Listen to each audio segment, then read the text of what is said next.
सर्वे छात्राः अस्माकं पाठ्यक्रमे संस्कृतपुस्तकान्तर्गते प्रथमपृष्ठे वन्दना इति दृश्यते। वन्दना अन्तर्गते भारतस्य राष्ट्रीयगीतः वन्दे मातरम् इति सुव्यवस्थितं सुलिखितम्। वन्दे मातरं सर्वे जानन्ति यत् बंकिमचन्द्रस्य रचना, बंकिमचन्द्र कह सकते हैं, उनकी रचना है। और इसमें माता यानी अपने राष्ट्र देश जो मातृभूमि है उसको नमस्कार किया है कि हे मातृभूमि, मैं आपको नमस्कार करता हूँ। वंदे मातरम के उच्चारण के बारे में हम प्रार्थना में बहुत बार पढ़ते हैं, सब जानते हैं। आप एक क्लास में हो, आपने को वंदे मातरम याद भी है, लेकिन सबसे बड़ी विडंबना है कि इसके अर्थ की तरफ हम ध्यान नहीं देते। तो आज इसका अर्थ देख लेते हैं कि वंदे मातरम का अर्थ क्या है। वंदे नमस्कार करता हूँ, मातरम माता, हे मातृभूमि मैं आपको नमस्कार करता हूँ या नतमस्तक होता हूँ, ये बताया गया है। वंदे संबोधन वाचक चिन्ह है, तो हे माता मैं आपको नमस्कार करता हूँ। सुजलाम यानी स्वच्छ जल से युक्त, सुफलाम फलों से भरी, और मलयज यानी मलय के पर्वत की वायु, शीतल वायु से युक्त, शस्य यानी फसलों, लहराती फसलों से, श्यामला माने हरी भरी फसलों से युक्त है माता, वंदे मैं तुम्हें नमस्कार करता हूँ। पवित्र जल से युक्त, फलों से भरी, मलय पर्वत की शीतल वायु से युक्त हे फसलों से, हरी भरी फसलों से भरी है माता, मैं तुम्हें नमस्कार करता हूँ। भारत भूमि की विशेषता बताई गई है, इसका जल कितना पवित्र है, या गंगा यमुना जैसी नदियां हैं, फलों से भरी है यानी अनेक फलों के पेड़ पौधे यहाँ पर हैं, और मलय पर्वत की सुगंधित वायु, शीतल वायु यहाँ बहती है, और फसलें, हरी भरी फसलें यहाँ लहराती हैं। तो हे हरी भरी फसलों से युक्त है माता, मैं आपको नमस्कार करता हूँ। तो यहाँ पर माता की, भारत भूमि की विशेषताएं इस गीत के अंतर्गत बताई गई हैं, बंकिम चंद्र चटर्जी ने, जो राष्ट्रीय गीत के रूप में बताया गया है। वैसे ये गीत बांग्ला भाषा में लिखित है। यदि मूल रूप से बात करें तो बंकिम चंद्र चटर्जी ने इसको बांग्ला भाषा में लिखा था, उसको बाद में संस्कृत में जो है इसको परिवर्तित कर दिया गया, यानी अनुवादित कर दिया गया है इसको। शुभ्रज्योत्स्ना पुलकितयामिनीं फुल्लकुसुमित द्रुमदल शोभिनीं सुहासिनीं सुमधुरभाषिणीं सुखदां वरदां मातरं वंदे मातरम्। शुभ्र यानी चमकदार, ज्योत्स्ना किरणों से, चांदनी यानी पवित्र, सफेद, शीतल, शुभ्र के अर्थ होते हैं, सफेद भी होता है, शुभ्र सफेद और पवित्र होता है। ज्योत्स्ना होती है चांदनी की, चंद्रमा की किरणें। पुलकित माने प्रफुल्लित होती हैं जिसकी, यामिनी माने रातें, यानी जिस मातृभूमि की जो रातें हैं वो प्रसन्नचित है और शुभ्र सफेद उज्जवल किरणों से युक्त है, उस मातृभूमि को यानी भारत भूमि को। फुल्ल कुसुमित, जो प्रफुल्लित, कुसुमित माने फूलों से खिले हुए, और द्रुमदल यानी पेड़ों के समूह से, शोभिनी माने जो सुशोभित है, उस सुहासिनी यानी अच्छी मिठास से युक्त, सुमधुर मीठी भाषणी माने वाणी से युक्त, सुखदाम सुखों को देने वाली, वरदाम वरदान देने वाली, मात्र माने माता को वंदे नमस्कार है। अर्थात जिसकी रातें चांदनी से सुशोभित है, चांदनी से प्रसन्नचित है, पुलकित हैं, प्रफुल्लित हैं, बहुत सारे अर्थ जो है ऐसे सभी अलग अलग तरह से पुलकित शब्द के अर्थ लगा सकते हैं। प्रसन्नचित रातें जिसकी हैं चंद्रमा की रोशनी से, वो या प्रशंसा मातृभूमि की, भारत भूमि की गई है। और कहा कि उसकी जमीन जो है फूलों से कुसुमित है, प्रफुल्लित है, खिलते फूलों वाले, कह सकते हैं द्रुमदल वृक्षों के समूह से जो सुशोभित है, शोभनीम है, उस सुहासिनीम, उस अच्छी मिठास वाली सुमधुर मीठी वाणी से युक्त सुखों को प्रदान करने वाली, वर देने वाली उस मेरी मातृभूमि को वंदे। वंदे यानी नमस्कार, यानी यहाँ पर सुख आनंद देने वाली भी कह सकते हैं, वरदान देने वाली वरदान, उस माता को वंदे नमस्कार। वंदे मीन्स नमस्कार यानी नमस्ते, प्रणाम आदि शब्दों से नतमस्तक होना, माथा झुकाना वंदे शब्द के अंतर्गत आता है। तो ये है हमारा जो है वंदे मातरम, जो वंदना के अंतर्गत है। और श्री बंकिम चंद्र चट्टोपाध्याय या बंकिम चंद्र चटर्जी भी कह सकते हैं, उनके द्वारा रचित ये गीत था, राष्ट्रीय गीत संस्कृत में लिखा हुआ है। तो इसकी हिंदी मैंने बताई आपको, प्रयास किया कि इसकी हिंदी क्या होगी, जो प्रार्थना के अंतर्गत आता है। अब आते हैं पहले प्रथम पाठ पर। जयतु भारतम, भारत की जय हो। लट लकार प्रेजेंट टेंस, वर्तमान काल। लट का अर्थ होता है वर्तमान, लकार काल होता है, यानी वर्तमान समय के वाक्य हैं ये, यानी वर्तमान काल के वाक्य संस्कृत में है। जैसे आप प्रेजेंट टेंस जो है सीखते हो प्रारंभ में, तो वैसे ही प्रेजेंट का है ये सारा।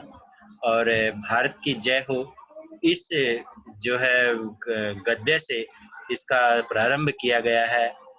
अस्माकम हमारा देश है, देश भारतम भारत, हमारा देश भारत या हमारा भारत देश। भारत देश है अस्मान प्राणैरपि प्रिय। भारत देश यानी हमें, आसमान माने हमको, प्राणोरपि प्राणों से भी प्रिय प्रिय है। अस्मिन् देशे इस देश में, वयम उत्पन्न है भवामः। अस्मिन् माने इस देशे माने देश में, वयम माने हम, उत्पन्न माने उत्पन्न है, भवामः माने हुए, इस देश में हम उत्पन्न हुए। अस्या इसकी यानी इस देश की, मृतिकायाम मिट्टी में, वयम हम सब क्रीडामः खेले, यानी इस देश की मिट्टी में ही हम सब खेले। भारतम अस्माकम यानी खेलते हैं कह सकते हैं, क्रीडामः खेलते हैं, उत्पन्न हुए हैं भवामः क्योंकि वर्तमान काल में यहाँ पर प्रयोग करना है। भारतम अस्माकम जननी, भारत हमारी माता है। वयम च और हमारे, हम, एतस्याः इसके, पुत्रः माने पुत्र है। भारत माता भारत हमारी माता है, और च माने और, वयम माने हम, एतस्या माने इसके, पुत्र माने पुत्र हैं, हम इसके पुत्र हैं। ऐसा है देश विशाल है, यह देश बहुत बड़ा है। प्राचीन है, प्राचीन है। श्रेष्ठ है, श्रेष्ठ है। च अस्ति और श्रेष्ठ है, च माने और, अस्ति माने है, यानी और श्रेष्ठ है, यानी यह देश बहुत बड़ा है, प्राचीन है और श्रेष्ठ है। इसकी हिंदी बनेगी। दोबारा बता देता हूँ कि हमारा देश भारत है, और भारत देश हमें प्राणों से भी प्रिय है। अस्मिन् देशे वयम उत्पन्नाय भवामः, इस देश में हम उत्पन्न हुए हैं। अस्या मृत्तिकायाम वयम क्रीडामः, इसकी मिट्टी में हम सब खेलते हैं। भारतम अस्माकम जननी, भारत हमारी माता है। च वयम एतस्या पुत्रः, और हम इसके पुत्र हैं। ऐसा है देश है विशाल है, यह देश बहुत बड़ा है। प्राचीन है, प्राचीन है। श्रेष्ठ है, चास्ति और श्रेष्ठ है। अत्र उत्तरे यानी यहाँ पर उत्तर में, संसार से, संसार का सर्वोच्च सबसे बड़ा, विश्व प्रसिद्ध है, संसार में प्रसिद्ध, पर्वत है, पर्वतराज यानी पर्वत, हिमालय विद्यते, हिमालय है, उपस्थित है, विद्यते का अर्थ उपस्थित है, यानी इसके, यानी इस भारत भूमि के उत्तर में संसार का सबसे ऊंचा, विश्व का प्रसिद्ध पर्वत हिमालय है। हिमालय के अंदर ही एवरेस्ट की आदि की चोटियां जो है आती हैं, K2 K1 जो है आती हैं। तो और एवरेस्ट जो विश्व प्रसिद्ध है, एशिया की सबसे बड़ी चोटी, वो हिमालय पर्वतमाला के अंतर्गत आती है। तो वही बात यहाँ पर की गई है। अयम यह पर्वत है, पर्वत सुरक्षा प्रहरी इव यानी सुरक्षा के पहरेदार की तरह, इव का अर्थ होता है की तरह, भारतम माने भारत की, रक्षति माने रक्षा करता है। यह जो पर्वत है यानी हिमालय पर्वत है, यह सुरक्षा के पहरेदार यानी सुरक्षा करने वाले पहरेदार की तरह, इव माने की तरह, भारत माने भारत की, रक्षति माने रक्षा करता है। दक्षिण दिशायाम, दक्षिण दिशा में हिंद महासागर है, हिंद महासागर है। अस्य चरणों, इसके चरणों को यानी कदमों को प्रक्षालयति माने धोता है, यानी दक्षिण दिशा में हिंद महासागर इसके चरणों को प्रक्षालयति धोता है। हिंद महासागर जो है चरणों, भारत भूमि को माता की तरह दर्शाया गया और इसके चरणों को कौन है, हिंद महासागर धोता है। किस दिशा में, दक्षिण दिशायाम, दक्षिण दिशा में। पूर्वे तो, और पूर्व में तो अस्य है, इसका बंग सागर है, यानी बंग सागर। ये पश्चिमे च, और पश्चिम में अरब सागर है वर्तते, और पश्चिम दिशा में अरब सागर है, यानी पश्चिम दिशा में अरब सागर, यानी सागरों का वर्णन यहाँ पर किया गया है कि कौन सी दिशा में। सॉरी, ये ज्यादा नीचे चला गया, मैं इसको नीचे कर रहा था। तो यहाँ पर जो है ये बात की गई है। तो यहाँ पर बंगाल प्रदेश के अंतर्गत जो आता है बंग सागर की बात की गई है। तो यहाँ पर जिसको हम गंगा सागर आदि नाम से प्रसिद्ध है, तो उसको यहाँ बंग सागर के रूप में प्रयोग किया गया है। और पश्चिम में क्या है, अरब सागर है, ये बात की गई है। अब हम आते हैं नेक्स्ट पैराग्राफ में। भारतस्य भूभागः रमणीयः सन्ति, भारत के भू माने भूमि के, भागा माने भाग, रमणीय रमणीय यानी सुंदर, मनोहर, सन्ति माने हैं।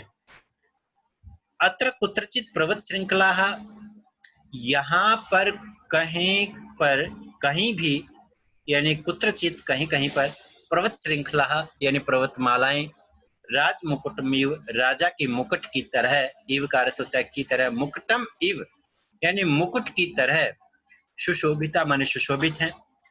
कुत्रचित कहीं पर, समतल भूमि दृश्यते, समतल भूमि दिखाई देती है।